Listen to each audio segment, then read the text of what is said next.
যে আজকে মেথি শাকের পরোটা করব। এটাকে ভালো করে ধুয়ে নিয়েছি, ধুয়ে নেবে কুচিয়ে নেব, তার সঙ্গে একটু ধনে পাতাও দেবো, ধনে পাতাটা কুচিয়ে নেব।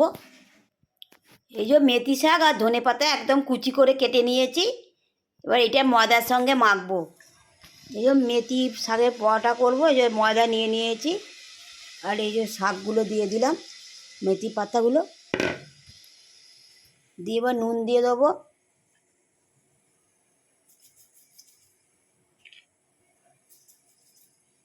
অল্প একটু চিনি দেবো,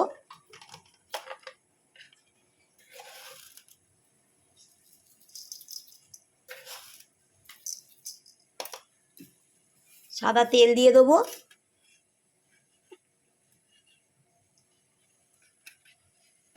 এবার এগুলো সব উপকরণগুলো একটু ভালো করে মিশিয়ে নেবো ময়দার সাথে।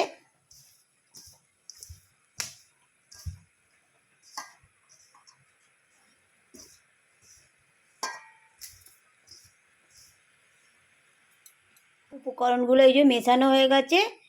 এবার একটু হালকা করে জল গরম করে নিয়েছি, এবার এটা মেখে নেবো।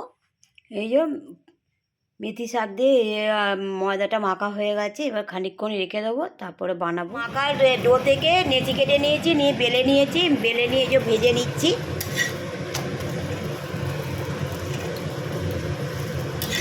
মেথির পরোটাগুলো যে ভেজে নিচ্ছি।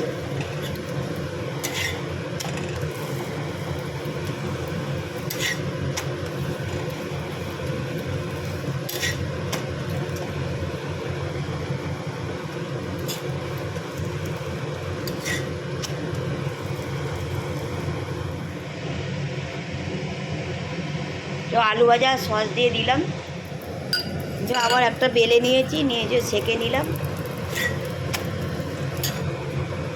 ঢাকাতে করে